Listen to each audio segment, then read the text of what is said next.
Eh, Buenos días, amigos.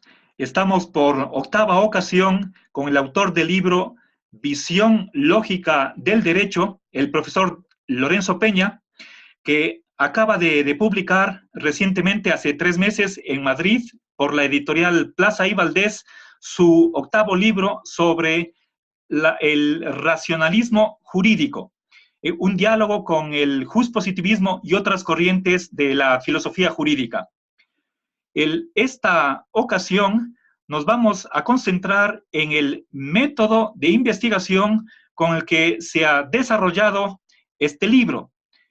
Sabemos que el profesor Peña es adscrito a la filosofía analítica, a su metodología, y quisiéramos saber cómo la aplicó en concreto a esta disciplina de la filosofía del derecho. Buenos días, Lorenzo. ¿Podrías, por favor, aclarar este tema? Bueno, buenos días, Marcelo. Encantado, como siempre, es un enorme placer estar contigo. Vamos a ver, efectivamente, como tú lo planteas, yo soy un filósofo analítico. Y soy un filósofo analítico antes de dedicarme a la filosofía del derecho. Es decir, que mi origen filosófico, desde antes de que iniciara mi primera tesis doctoral filosófica en Bélgica en los años 70, ya había sido una adopción de la filosofía analítica. Esta filosofía analítica lleva su nombre, su nombre le cae mal, su nombre es etimológico, y viene de Moore, que preconizó el método del análisis de los conceptos, y analizar los conceptos es una práctica que se entronca con un principio de su amigo y colaborador, iban muy juntos en su primera etapa, que es Bertrand Russell. Y Bertrand Russell formula un principio epistemológico muy fecundo, muy interesante, muy sugerente, es un principio heurístico, es lo que en inglés se llama the principle of acquaintance, el principio de familiaridad o familiarización, y es que siempre debemos tratar de dilucidar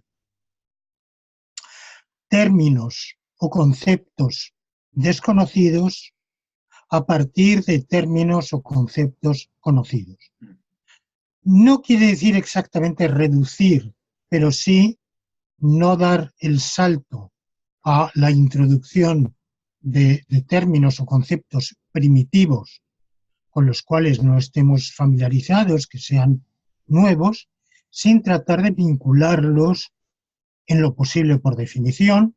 Si no podemos hacerlo por definición, por algún otro método de aclaración conceptual a partir de términos, de conceptos que nos son familiares, que son conocidos y que nuestros interlocutores, esperamos, también conocen, también están familiarizados. Bueno, ¿esto qué quiere decir dilucidar un concepto? ¿O qué es un concepto en general? Pues un concepto no es, como se entendía en la filosofía de otra época, una entidad mental que está en la mente y que refleja la cosa. Un concepto es un condensado que expresamos por una locución, y ese condensado se patentiza en la posibilidad de inferencias. Decimos que tenemos un concepto cuando podemos usar con sentido en un discurso que hable sobre la realidad unos términos, y esos términos están vinculados por deducciones a ciertas premisas y a ciertas conclusiones. Por ejemplo, no podemos usar el concepto de cristal sin tener la deducibilidad de que es frágil y por tanto que se puede romper. No podemos tener el concepto del libro si no tenemos la deducción de que contiene asertos escritos que se pueden leer. Si no, no hay libro, ¿verdad? Bueno, así vamos teniendo un concepto. Y hay una gran diferencia dentro de la filosofía contemporánea entre la filosofía analítica y la, modestamente yo diría, no analítica, para no usar otras palabras. Se suele decir continental, quiere decir eurocontinental, pero todos los términos son engañosos, o muchos lo son, y decir que la filosofía eurocontinental responde a una realidad en la medida en que efectivamente es una filosofía que ha prevalecido y quizás sigue prevaleciendo a lo largo de decenios, quizá más de un siglo, en Alemania, en Francia, en otros países de la Europa continental, aunque hoy la filosofía analítica va en aumento,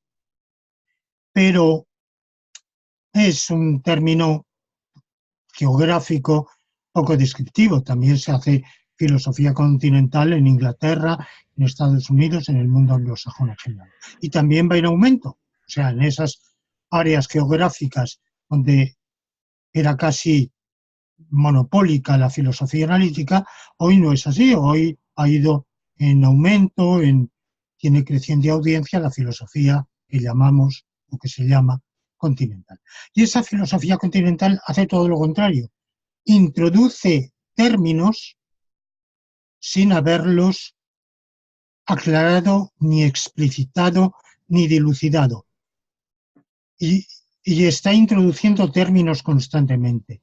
Por eso cuando uno lee, no está familiarizado con ese tipo de filosofía, y lee textos de Heidegger o de Derrida o de Foucault o de Agamben o de cualquiera de esos autores, está asaltado por una impresión de abracadabra, por lo menos me sucede a mí, pero creo que sucede a otros también, porque se empieza a topar con términos primitivos, conceptos que no han sido aclarados. Bueno, por tanto, filosofía analítica, ¿qué quiere decir?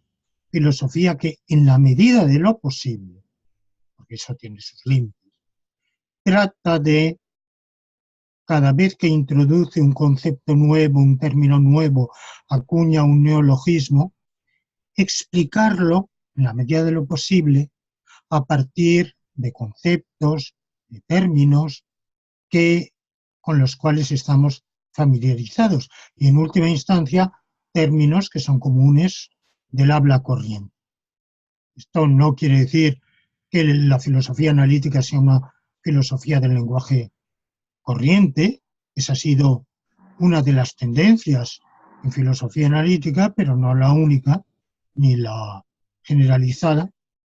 Y en segundo lugar, eso viene vinculado, como digo, a afirmar cada vez que se esgrime un concepto, se formulan unos argumentos, unas deducciones, es decir, ese concepto sirve para dos cosas. Primero, para las oraciones en las cuales aparece que sean deducidas de ciertas premisas, y segundo, que de esas oraciones se deduzcan ciertas premisas. Y eso por implicaciones que consideramos necesarias. Se decía en otro momento implicaciones analíticas. Hoy, después de las críticas de Quine, sabemos que la diferencia entre enunciados analíticos y enunciados sintéticos es una diferencia de grado, pero la vocación de los enunciados, en la medida en que son analíticos, es que sean verdades necesarias, implicaciones necesarias. Y, por tanto, estos son los dos ideales de la filosofía analítica. Definir, o por lo menos esclarecer lo más posible, los términos que se introduzcan para formular una teoría. Y segundo, demostrar lo más posible. Demostrar por deducción, por un argumento. Y de nuevo aquí hay una diferencia con la filosofía no analítica. Filosofía no analítica que quizá en algún sentido ofrece argumentos, pero no son argumentos que podamos calibrar con la lógica. La filosofía analítica ofrece argumentos que podemos calibrar y evaluar con la lógica, sea la lógica clásica, sea otra lógica, pero con lógica. Mientras que las secuencias de enunciados que encontramos en un texto de cualquiera de esos autores a los que me he referido, o muchísimos otros de esa orientación, pues son secuencias en las cuales quizá lo que viene primero de algún modo sugiere o evoca lo que viene después, pero es muy difícil establecer que esa secuencia sea una hilación lógica y por tanto que en rigor podamos decir que lo segundo se deduce de lo primero. De manera que estos son los dos rasgos. Ahora, yo esta filosofía analítica, aunque he dicho que arranca la denominación, arranca de Moore, de su teoría del análisis conceptual, pero en realidad el verdadero fundador había sido, antes de Moore, el filósofo alemán Gottlob Frege, es el verdadero fundador de la filosofía analítica, aunque se ha reconocido después. En su época no se reconoció mucho. Yo esta filosofía ya la había abrazado, ya la aplicaba en mis trabajos de teoría del conocimiento, de metafísica, de filosofía del lenguaje, en otros campos de la filosofía. Cuando di el giro jurídico al cual nos referimos en la primera de nuestras entrevistas, pues evidentemente yo apliqué esa misma metodología analítica. Y la verdad es que me sentí bastante a gusto, porque en filosofía del derecho la influencia de la filosofía continental es pequeña. Es decir, cuando me adentré en el ámbito de la filosofía jurídica, tuve otros interlocutores, si queremos otros adversarios, concretamente el positivismo, una vez que yo abracé el justnaturalismo, pero en cambio no es que sea nula, pero es muy pequeña y tiende a ser marginal, insignificante, la influencia de estos autores. Es muy difícil, dificilísimo, casi imposible hacer una filosofía del derecho con textos de Heidegger, o con textos de Jaspers, o de Sartre, o de Gabriel Marcel, o de Agamben, o de Derrida.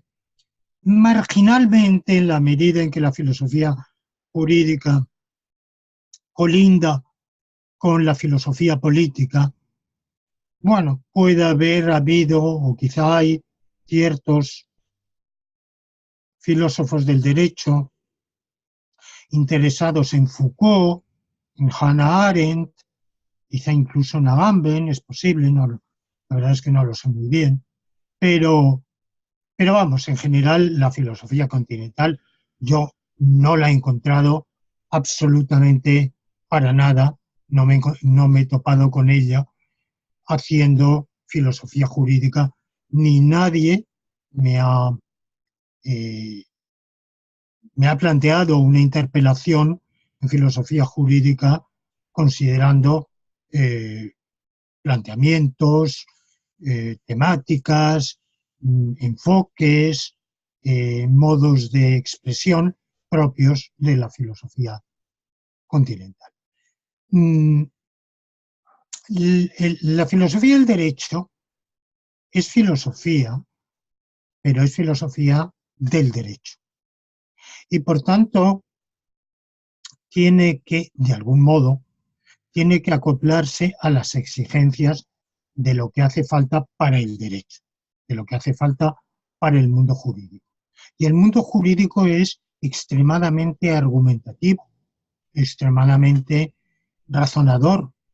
En el mundo del derecho no se pueden postular ensayos que sean secuencias de lo que a uno se le vaya ocurriendo a modo de inspiración casi poético, como los textos de Heidegger.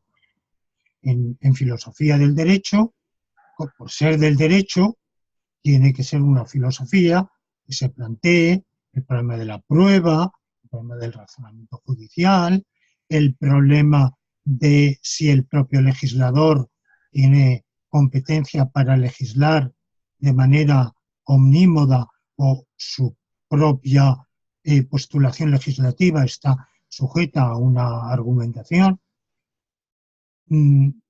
Ese carácter argumentativo, razonador, demostrativo de la filosofía jurídica es algo que yo creo que ha sido una constante. De manera que, por eso, la filosofía jurídica, la filosofía analítica, en el ámbito jurídico, en el ámbito de la filosofía jurídica, ha tenido una gran acogida.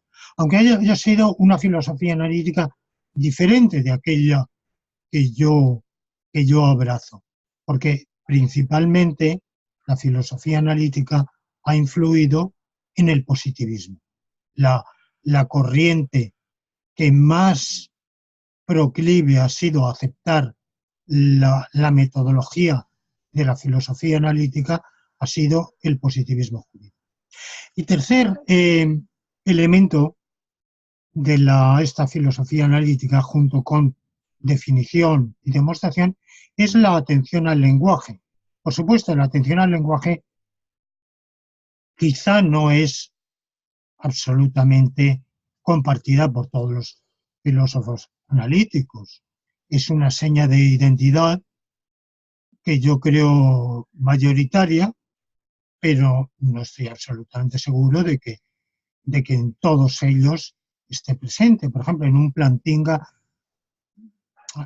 habría que dudar si verdaderamente la atención al lenguaje es igual que en otros autores. Pero de manera general, la filosofía analítica se inició, en cierto modo, como una filosofía del lenguaje. Por lo menos ese es el caso de Frege. Claramente la filosofía de Frege es una filosofía del lenguaje que estudia cómo se relaciona el lenguaje. Él se preocupa principalmente por el lenguaje matemático con la realidad. Bueno, de manera general, como digo, quizá no unánime, toda la filosofía analítica ha tenido esa seña de identidad de tomar el lenguaje como una guía. Algunos han llegado al extremo de reducir toda la filosofía a filosofía del lenguaje. Esto es probablemente verdad en Wittgenstein, quizá en sus dos etapas, tanto el primero como el último Wittgenstein. Pero yo creo que sería abusivo considerar que toda la filosofía de filósofos analíticos como Russell, como Quine, como el propio Carnap, como Quine, como Bergman, que es una filosofía del lenguaje. No, yo creo que el lenguaje sirve siempre como una guía a la realidad. ¿Cómo nos acercamos a la realidad? Bueno, nos acercamos primero por la percepción, evidentemente, que nos es común con otras especies de animales que no son humanos. Segundo, por el lenguaje. El lenguaje solo puede cumplir su cometido de ser un sistema de señalización de la realidad si de algún modo se conecta con esa realidad. ¿De qué modo? Se puede afirmar con el atomismo lógico de Russell y del primer Wittgenstein que la filosofía refleja el mundo, es un espejo del mundo, o se puede, en realidad Frege pensaba también lo mismo. Se puede quizá tener un punto de vista más matizado, un poco diferente. Quine no piensa exactamente eso, pero en todo caso no cabe duda de que el lenguaje es una guía para llegar al mundo, para llegar a la realidad y para plantear los problemas del mundo. Muchos de los problemas filosóficos nos surgen como problemas en torno al uso de las palabras, problemas en torno a por qué usamos o dejamos de usar estas palabras, estas locuciones, cómo se conectan estas locuciones con estas otras, de qué modo se engarzan las unas con las otras.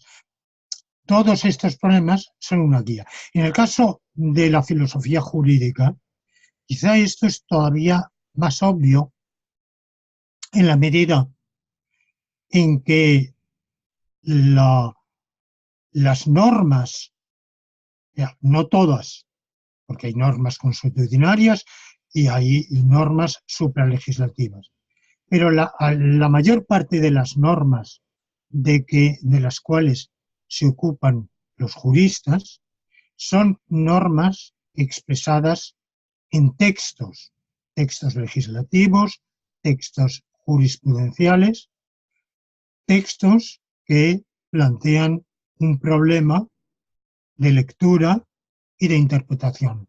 Por tanto, que se acuñan en un lenguaje que es el lenguaje jurídico. El lenguaje jurídico es el lenguaje normal, el alemán, el español, el chino, el tailandés, el birmano, el que sea, pero con una terminología especial. Por eso los juristas tienen su propia jerga, muy específica, igual que los científicos. Esa jerga suele ser arcaizante en la medida en que, una vez que se han acuñado ciertos conceptos jurídicos en una generación, las generaciones sucesivas no van a recrearlos de la nada, sino que siguen utilizándolos, adaptándolos a las nuevas situaciones, a la nueva praxis social, evidentemente, a los nuevos tiempos, pero siempre vemos, cualquier lego en la materia se extraña de que cuando acude a un juicio, de que los abogados, los fiscales, los jueces, usan terminología que es un poco abstrusa, un poco jerga, como yo digo, y que además es un poco arcaica. Bueno, pues ese lenguaje jurídico es merecedor de un estudio, de un análisis, y por tanto la filosofía analítica es tan proclive a dedicar una atención metodológica especial al derecho, encuentra ahí un campo de realización. Y por supuesto yo he seguido exactamente esa pauta, es decir, no he aportado en eso absolutamente ninguna novedad. He hecho filosofía analítica del derecho igual que la hacen otros muchos filósofos analíticos del derecho, como Hart y toda la escuela de Hart, los anglosajones y otros que siguen la pauta, la huella de los anglosajones. Es decir, atención al lenguaje jurídico, atención al análisis de los conceptos, atención a las demostraciones, a los razonamientos, introducido ciertas novedades de las cuales ya hemos hablado en otro momento. Por ejemplo, en lugar de utilizar la lógica clásica, utilizar lógicas no clásicas. Y por otro lado, he introducido una modificación en el sentido de que la mayor parte, si no la totalidad, tendencialmente la totalidad de la filosofía analítica del derecho, es filosofía que considera que todo el derecho se agota en el lenguaje jurídico, que no presta atención a las normas que no estén promulgadas en un texto. lo cual le plantea muchos problemas, por ejemplo, para el derecho internacional. Es un derecho principalmente consuetudinario, no plasmado en los tratados. Hoy día los tratados se han hipertrofiado, hay decenas de miles de tratados vigentes, y eso puede hacer creer que, que el derecho consuetudinario ha desaparecido, pero no ha desaparecido, sigue existiendo e incluso en algunos ámbitos jurídicos recupera vigencia. De manera que hay normas jurídicas no promulgadas, no expresadas en lenguaje jurídico. Lorenzo, muchas gracias. Disculpa que te interrumpa. Quisiera avanzar a una segunda pregunta. Tú has hablado en general de lo que es el razonamiento jurídico, la argumentación, el razonamiento, pero para llegar, por ejemplo, a lo que es el bien común, el fin del ordenamiento jurídico, tú utilizas una especie de razonamiento que se llama la abducción. ¿Podrías, por favor, un poco ampliar sobre este método específico? Sí, bueno, la abducción es un término y un concepto que fueron acuñados por Peirce, uno de los antecesores de la filosofía analítica, que se han reconocido como tales posteriormente, que es el fundador del pragmatismo norteamericano, pero que es muchísimo más que eso. Es un filósofo extremadamente original. En realidad su pragmatismo es muy diferente del de James, Dewey y otros representantes de esa corriente, y es un precursor de muchísimas ideas. Todas las dejó un poco en agraz, ninguna la completó, y una de sus ideas fue justamente la abducción. ¿Qué es abducir?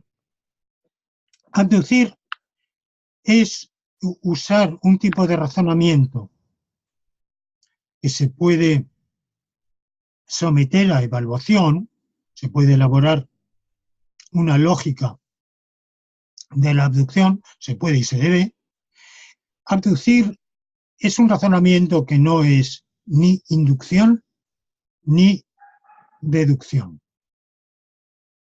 En la inducción vamos de lo particular a lo general, de la aplicación al principio general, pero por generalización. En la deducción vamos de la premisa a la conclusión por una concatenación lógica. Se puede decir que en muchos casos, no siempre, vamos de lo general a lo particular. También podemos ir de lo general a lo general. Bueno, en la abducción vamos de la conclusión a la premisa. La abducción es lo inverso de la deducción. La abducción consiste en inventar una premisa de la cual se deduzca la conclusión que querríamos justificar. Nos encontramos al mirar el mundo con una serie de hechos que parecen casuales, azarosos, y la capacidad de inventiva humana estriba en la posibilidad de inventar un porqué. Ese porqué no lo vemos, no nos está dado en la percepción. Tampoco lo inducimos, no es decir, este caso se subsume en tal generalización, este otro caso también, y así concluimos más uno más otro, concluimos la generalización, que hay que someter a ciertos parámetros, a ciertos cánones para que sea rigurosa y sea creíble. Pero en la abducción no hacemos eso, no es una operación de generalización.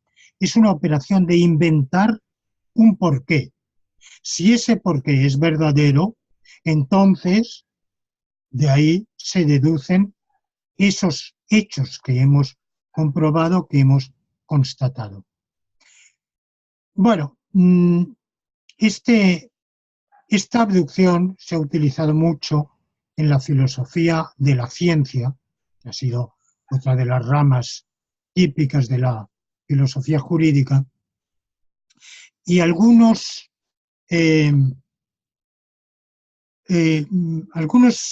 filósofos, algunos epistemólogos en particular, sostienen que no es lo mismo lo que se llama inferencia a la mejor explicación que la abducción, que en realidad son dos procedimientos de razonar diferentes. Bueno, esto es posible que sea así, pero como no me he dedicado nunca a la filosofía de la ciencia, no es mi ámbito de trabajo, pues la identidad o no identidad entre ambas yo la dejo abierta como cuestión abierta para que otros la investiguen.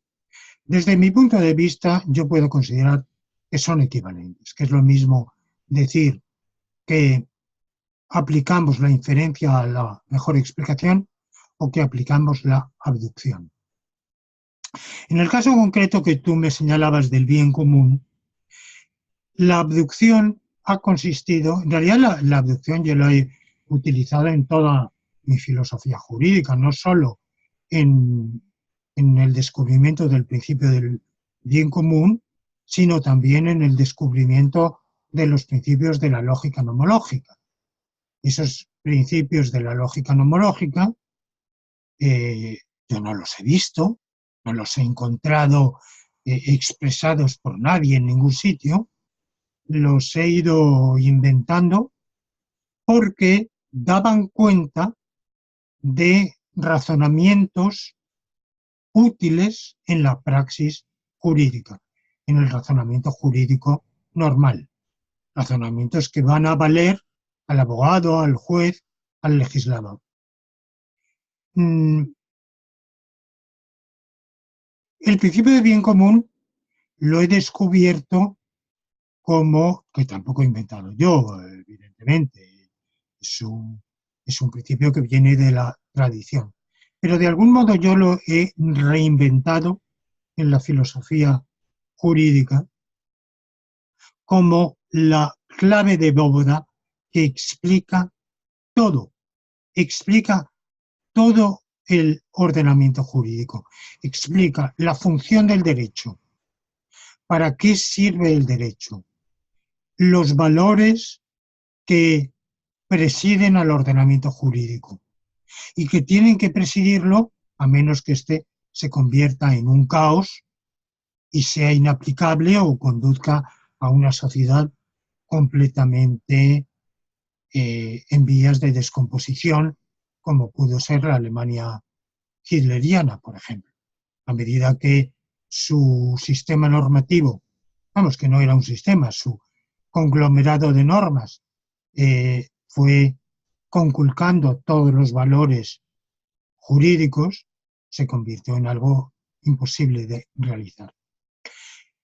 ¿Cómo he redescubierto ese principio del bien común? Con la abducción.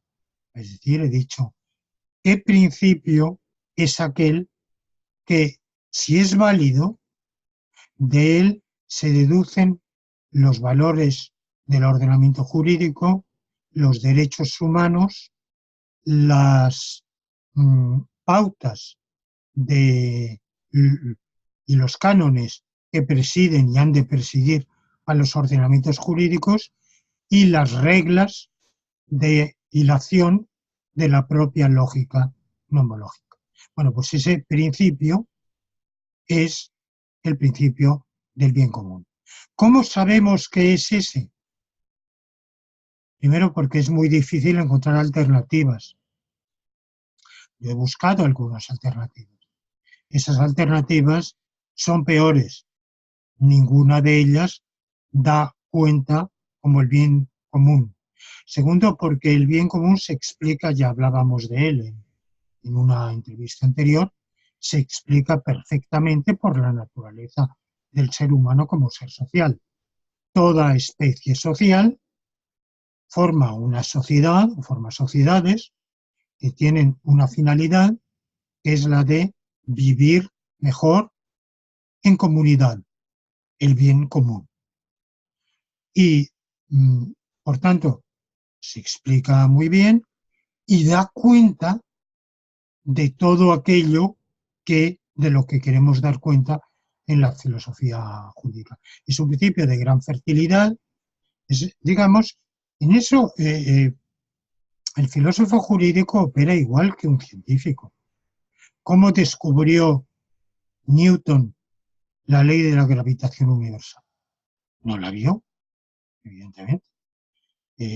Simplemente por su inventiva la imaginó y se dio cuenta de que a partir de ella, postulándola, se deducían una serie de constataciones y de leyes particulares que eran conocidas en su tiempo, como la ley de la caída de los cuerpos de Galileo y otra serie de conocimientos físicos que ya se tenían en su época, pero ese principio de gravitación universal daba cuenta de todo eso.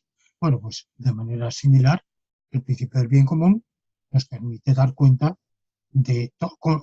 sistematizar, dar cuenta de todo el derecho, sistematizar toda la filosofía jurídica y poner el axioma del bien común como clave de bóveda de la propia lógica nomológica y además dar cuenta de cada uno de los axiomas y cada una de las reglas de inferencia de la lógica nomológica como principios y reglas cuya razón de ser es que se razone para el bien común, para obtener conclusiones favorables al bien común y no perjudiciales al bien común. Lorenzo, tú has hablado hasta ahora de la deducción, por una parte, y por otra parte, recientemente, de la abducción. Pero seguramente ambas formas de razonar no son suficientes y es así como tú también acudes a la experiencia, tú dices, esta tesis se demuestra empíricamente y en otras ocasiones tú acudes a la historia como una vía para acceder al conocimiento. Entonces, se ve que necesitamos complementar lo que nos viene por la razón con otras cosas. Entonces, ¿podrías, por favor, comentar un poco esto? Sí, bueno, vamos a ver, la propia abducción a la que me acabo de referir es un dar cuenta de la realidad del derecho, de los principios, los valores que rigen ese derecho y de aquellos que tienen que regirlo, porque el derecho implica una exigencia. El derecho no siempre reconoce los valores que deseamos, ni mucho menos. Y a veces contiene cosas completamente contrarias, contiene lo que yo llamo las escorias. Pero solo podemos dar un sentido si acudimos a esos valores. Pero esto, ¿cómo lo sabemos? ¿Cómo sabemos que es así?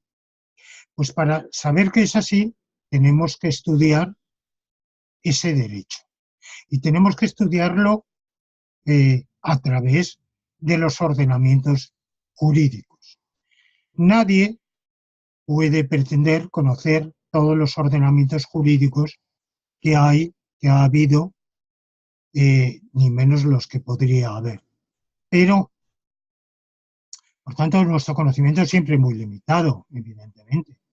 Para conocer a fondo los ordenamientos jurídicos habría que conocer muchos idiomas, habría que saber muchas cosas y la duración de la vida humana lo impide.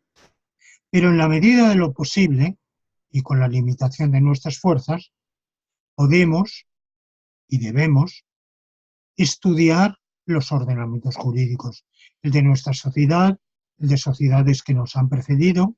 Por eso necesitamos conocer historia.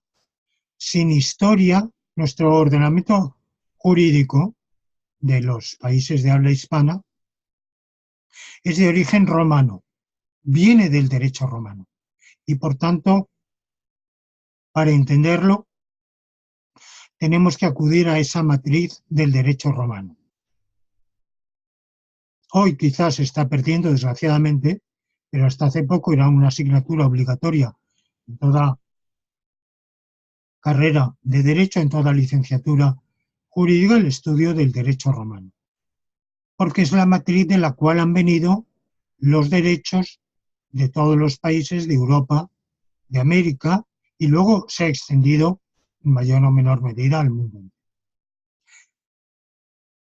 Hay que conocer otros ordenamientos, hay que estudiar un poco de derecho comparado, hay que conocer un poco el derecho anglosajón, la common law, que tiene unos parámetros un poco diferentes, tiene muchos parecidos, pero también tiene diferencias significativas con el derecho común llamado romano-germánico, que es el común en los países, o llamado también de derecho civil, en los países de la Europa continental, de América Latina, hoy también de África y de buena parte de Asia.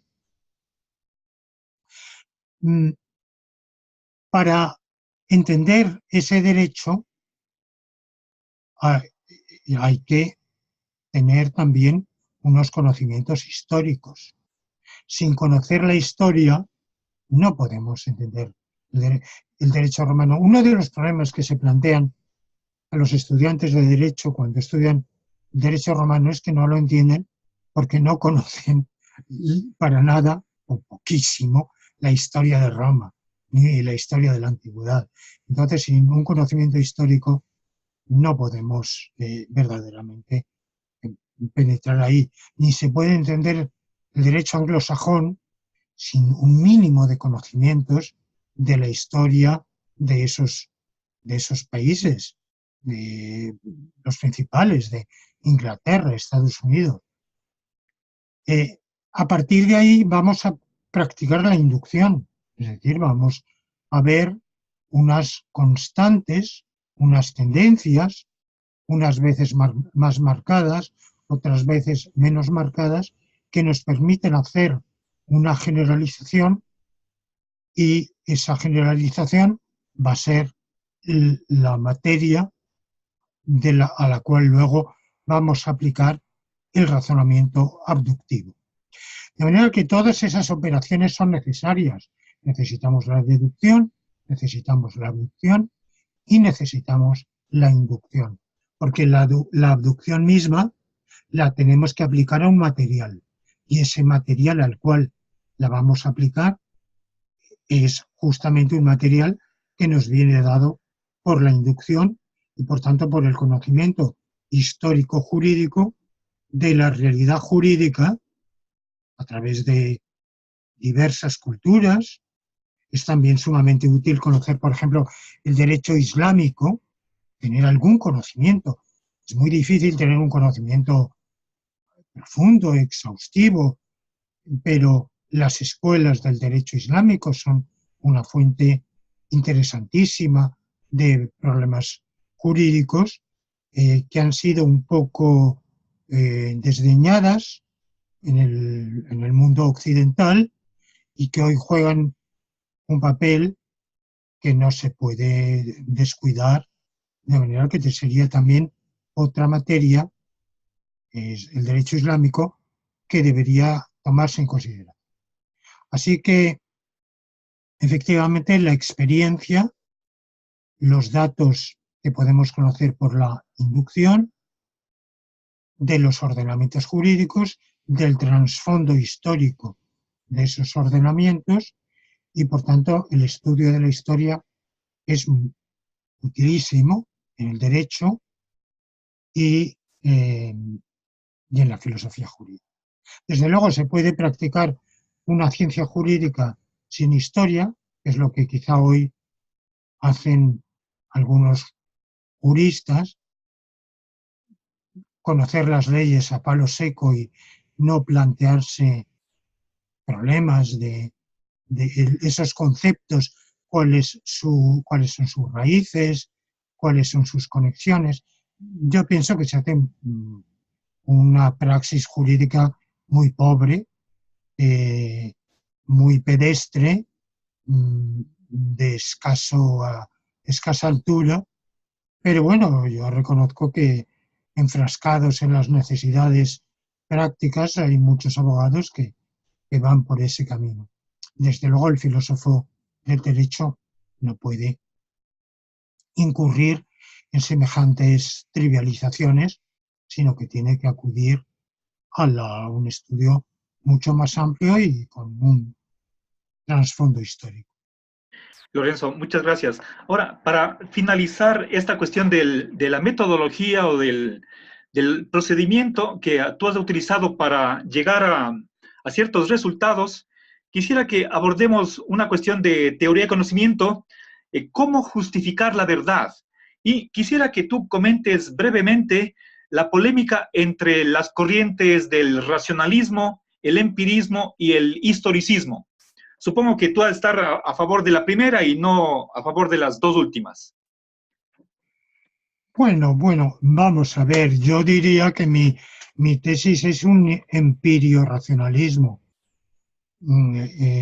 Evidentemente yo creo que el razonamiento es la razón, es absolutamente esencial en el conocimiento del mundo, pero sin prescindir del testimonio de los sentidos.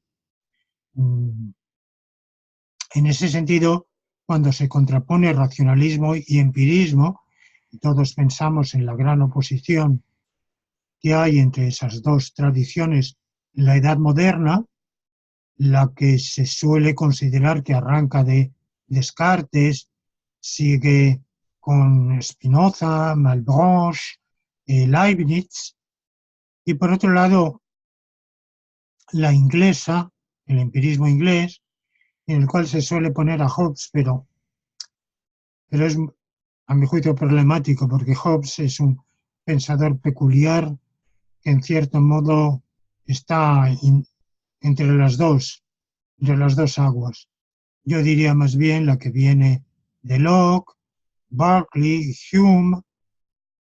Bueno, pues entre esas dos corrientes, la primera, el racionalismo, según se suele entender, de algún modo prescinde de los sentidos. Es decir, que considera que el testimonio de los sentidos para Descartes es engañoso, la filosofía debe prescindir de lo que los sentidos en realidad nos engañan muchas veces, el célebre ejemplo del palo que metido en el agua que nos parece doblado y no lo está. El testimonio de los sentidos para Descartes no es de fiar. Y siguiendo su huella, todos los filósofos de esa tradición racionalista van a considerar que la filosofía debe elaborarse con verdades de razón que nos da una intuición intelectual o una iluminación de algún modo, o que son verdades innatas que conocemos de manera innata sin necesidad del testimonio de los sentidos. No es ese en absoluto mi punto de vista, porque eso nos llevaría a postular una intuición, en la cual yo no creo que haya intuición intelectual ni nada por el estilo. Yo no la he experimentado nunca, nadie me ha sabido decir en qué consiste y no tengo indicio alguno de que nadie esté dotado de intuición.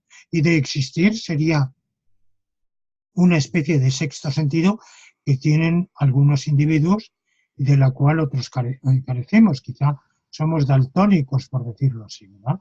Igual que el daltónico no tiene la percepción del color que tenemos habitualmente, pues yo carezco de esa capacidad de intuir verdades sin razonamiento.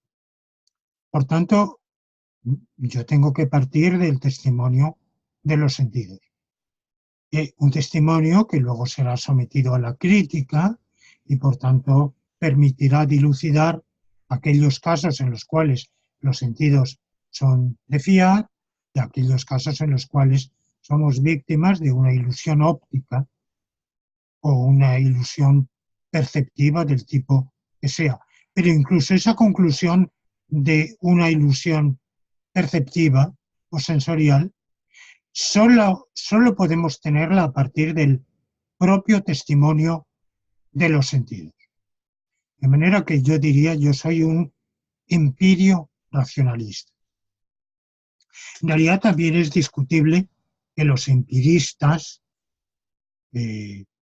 como Locke, Berkeley, Hume, prescindan de la razón. Es decir, ellos dan primacía a los sentidos, consideran, siguiendo a Locke, que el entendimiento no contiene nada que no se haya contenido primero, de algún modo, en la captación sensorial, en los sentidos. Es un viejo adagio escolástico, de manera que la oposición tampoco es absoluta, pero privilegian más los sentidos. Bueno, yo sería partidario de un equilibrio y por eso diría, yo considero que mi teoría del conocimiento es un empirio racionalismo. No es, en cambio, un historicismo. El historicismo es difícil formular un principio epistemológico claro del historicismo, y seguramente el que yo voy a pronunciar ahora no sé, quizás sería rechazado por los historicistas.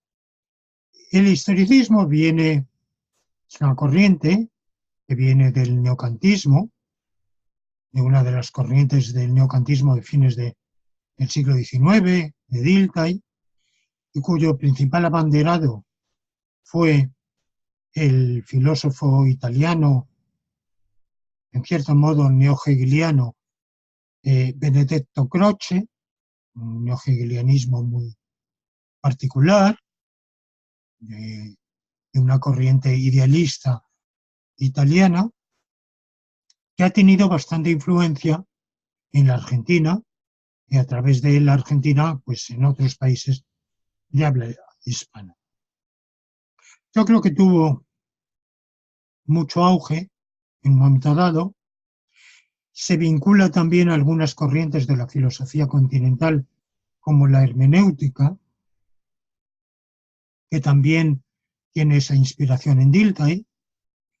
Se podría vincular a otras diversas corrientes. De algún modo, aunque insisto, esta formulación puede que no la acepten los propios historicistas, viene a decirnos que el mero paso del tiempo nos ofrece un criterio de verdad histórica. Ellos renuncian a la verdad a seca, o sea, a una verdad transhistórica, a una correspondencia con una realidad en sí, tal como las cosas son en sí. La única verdad conocible o la única realidad asequible al ser humano es una realidad histórica, la realidad de nuestro tiempo, la realidad de nuestro entorno, no según es en sí. Eso es el origen neocantiano, evidentemente, sino según es para nosotros, desde nuestro enfoque, hoy. Y por tanto, si una filosofía viene después de otra, es que es más verdadera para la nueva época. Y un argumento contra una filosofía, un sistema filosófico, un planteamiento filosófico, es que ha sido superado simplemente por el transcurso del tiempo. ¿Por qué no ser hoy leibniziano? ¿Por qué no ser hoy kantiano? ¿Por qué no ser hoy platónico, aristotélico, estoico? Bueno, porque eso pasó. Eso tuvo su momento, correspondía a una época determinada, hoy estamos en otro momento. Evidentemente al historicismo se le puede volver a tratar con la misma medida con la que él trata a los demás. ¿Por qué ser historicista? Y podemos pensar que el historicismo pasó, que tuvo su momento y que hoy no lo tiene. Bueno, yo no soy historicista, desde luego. Sí reconozco que el transcurso del tiempo nos hace ver nuevas cosas que antes no veíamos, ignorábamos, nos abre nuevas perspectivas. Sí reconozco que el filósofo tiene que estar atento a su época y considerar el filósofo jurídico, concretamente los problemas jurídicos de su entorno, de su época, de su contexto histórico, y tener en cuenta las corrientes de pensamiento que lo rodean, las corrientes de, de sus contemporáneos. Eh, Aunque yo reconozco que personalmente tengo una tendencia quizá anacrónica a dar más valor a lo de antes que a lo de ahora. Más valor al legado de la tradición filosófica que a las aportaciones de hoy. Creo que hay que integrarlas, que hay que tener en cuenta todo, pero considero que en realidad somos enanos subidos a hombros de gigantes y que hacemos lo que hacemos gracias a toda esa tradición. Y yo personalmente considero que el mero hecho de que un autor sea de hace 10 años o 20 o 5, no le otorga un valor mayor que el que sea de hace 100 años o 500. Ese mero dato cronológico a mí no me impresiona, a diferencia de muchos otros para quienes sí, todo lo que tenga una antigüedad más allá de un cierto número de años o lustros o decenios, interesa poco, interesa a título de curiosidad o de erudición, pero no como elemento pertinente para el pensamiento filosófico o jurídico que ellos van a hacer. De manera que yo, historicismo no, sin dejar de reconocer que el énfasis en la historia es un punto, es un elemento significativo que yo trato de incorporar, pero no soy en absoluto historicista, no creo en absoluto en ese relativismo de que la realidad en sí o no existe o nos es inasequible, inaccesible. Creo que nos es accesible, creo que nos es asequible, que la reflejamos imperfectamente, parcialmente, pero si no, incluso sería muy difícil explicar que anduviéramos por el mundo. Nos es posible andar por el mundo justamente porque tenemos un conocimiento imperfecto, parcial, de cómo es la realidad. Yo creo que con esto contesto a tu pregunta. Gracias, Lorenzo. Ahora, bueno, con esto creo que terminamos la temática que teníamos que abordar en esta octava entrevista.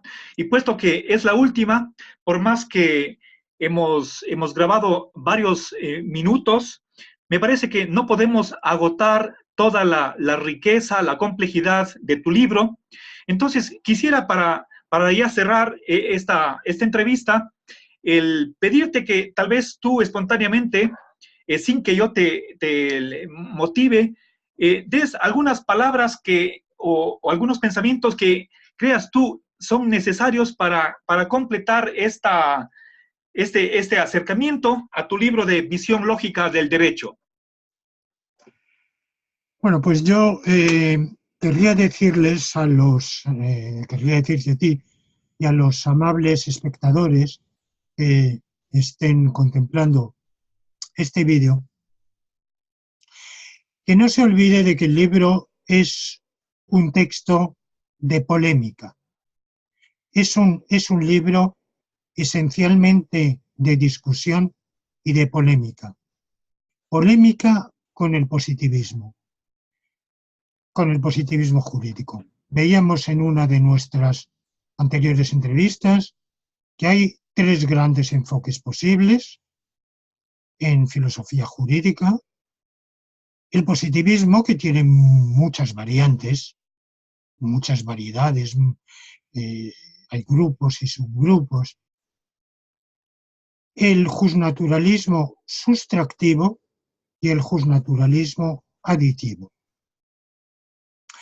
El positivismo, que dice: en el derecho solo existen contenidos que arrancan de las prácticas humanas y que están puestos por voluntad de los seres humanos y que son constatables por un estudio empírico.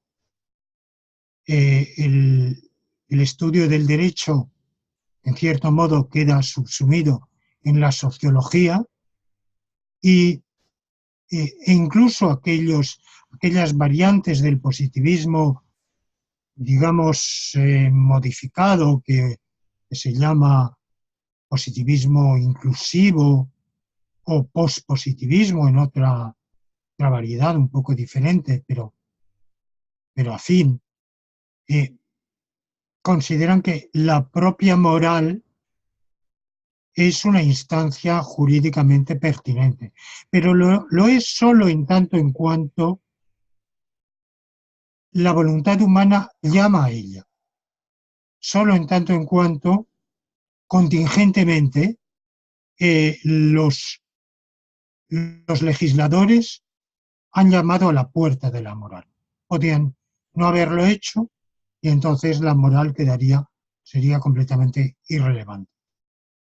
Y desde luego descartan cualquier instancia supralegislativa que sea un derecho natural.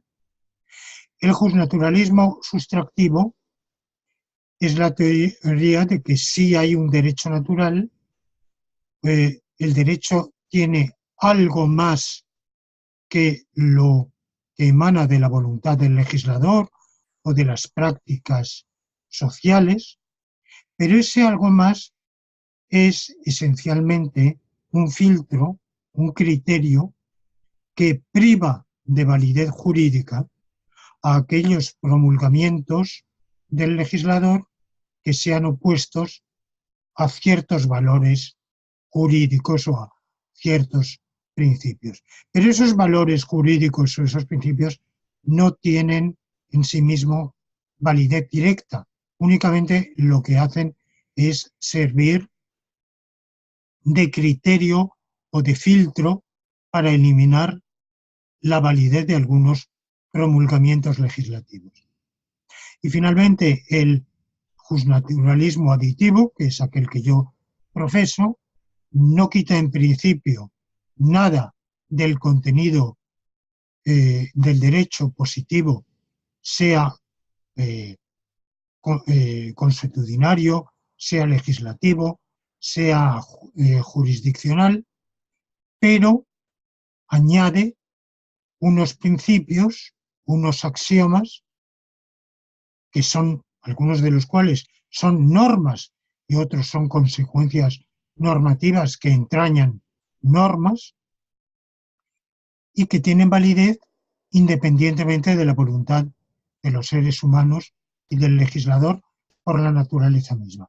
Bueno, mi libro es un libro que tiene dos partes: una primera parte expositiva de ese justnaturalismo aditivo y una segunda parte, que es un poquito más de la mitad, que es polémica. y que de algún modo constituye lo esencial del libro. Una polémica en la cual yo estoy a la defensiva. En realidad yo no impugno, no cuestiono el justnaturalismo sustractivo, que de algún modo es un tercero en discordia, que implícitamente aparece en algunos pasajes, pero que no es el tema de mi polémica. El objeto de mi polémica es el positivismo jurídico. Pero en la polémica con ese positivismo jurídico yo estoy a la defensiva. Es decir, yo no voy a estudiar e impugnar las teorías del positivismo jurídico. Quizá lo hago un poco con Kelsen, con la de Kelsen es la que más llama mi atención y más me ha interesado, más me ha preocupado. Pero en general yo no me dedico en el libro a indagar, exponer, analizar, cuestionar, refutar los planteamientos de los filósofos positivistas como el Bobbio o Hart o tantos otros. Como digo, o en el ámbito de habla hispana, al Churrón y Buliguín indirectamente en la medida en que de su escuela ha emanado una crítica contra el justnaturalismo que yo profeso y contra la lógica nomológica. Entonces yo contesto, evidentemente, planteando la validez de la aportación de estos filósofos. Pero, de manera general, mi planteamiento defensivo solo trata de mostrar la viabilidad, la plausibilidad de la teoría del derecho que yo he profesado y profeso, y cómo sale indemne de todas las refutaciones por mí conocidas que se han formulado desde el positivismo jurídico, que son muchas. Lo que pasa es que indirectamente, al hacer esto, sí estoy zarandeando al positivismo jurídico. ¿Por qué? Porque si el justnaturalismo aditivo que yo profeso sale indemne de esas múltiples objeciones y refutaciones, si por tanto gana en plausibilidad al ser sometido a ese enjuiciamiento y salir bien parado, salir absuelto de esa acusación y probarse que todas esas objeciones, que son muchas, no logran quebrantar los planteamientos del justnaturalismo aditivo, como justnaturalismo y positivismo son dos extremos conjuntamente exhaustivos y mutuamente excluyentes, pues evidentemente si vale el justnaturalismo, concretamente su variante aditiva que sale defendido en el libro, queda cuestionado el positivismo. ¿Y por qué queda cuestionado el positivismo? Porque en realidad el positivismo se fundamenta en la crítica del justnaturalismo. El positivismo difícilmente presenta nunca un argumento, con los que presenta son cuestionables y frágiles, un argumento directo a favor del positivismo. Lo que su argumento principal es que no hay derecho natural y que cualquier postulación de un derecho natural es una postulación sujeta a múltiples y profundas y sólidas objeciones. Como yo demuestro que esas múltiples objeciones no valen, como las refuto, pues en esa medida, indirectamente, estoy refutando el propio positivismo jurídico. Ese lado polémico, espero que cortésmente polémico, suavemente polémico, de una polémica que tiene en cuenta los méritos del interlocutor y que sus objeciones no son gratuitas, sino que obedecen a un escrúpulo que tiene sus motivos, pero que en última instancia yo creo que no son válidos. Ese lado polémico yo creo que es lo que quizá puede servir al lector para valorar el libro. El libro no es, lo es quizá en la primera parte, pero de manera general no es un tratado de exposición de la visión lógica del derecho. Es una defensa argumentada de la visión lógica del derecho. Perfecto, muchas gracias, Lorenzo. Entonces, terminamos así. Ahora, indico, aquí está la dirección de internet en la que quien esté interesado puede hallar más detalles sobre el libro. La dirección es el lorenzopena.es, /books, visión. Ahí están ciertas secciones del libro, los índices, los lugares donde se puede adquirir, así como las motivaciones, la historia, el trasfondo de esta publicación, que está por la editorial Plaza y Valdés en noviembre del 2017. Lorenzo, te agradezco mucho por tu tiempo y por esta entrevista. Muchas gracias. Bueno, pues muchísimas gracias a ti, Marcelo. Han sido entrevistas para mí de un valor humano e intelectual muy grande, muy satisfactorio. Claro, termino invitando a quienes estén interesados a entrar en este diálogo, en esta discusión entre dos visiones contrapuestas de lo que es el derecho, sus fines, etcétera. Muchas gracias.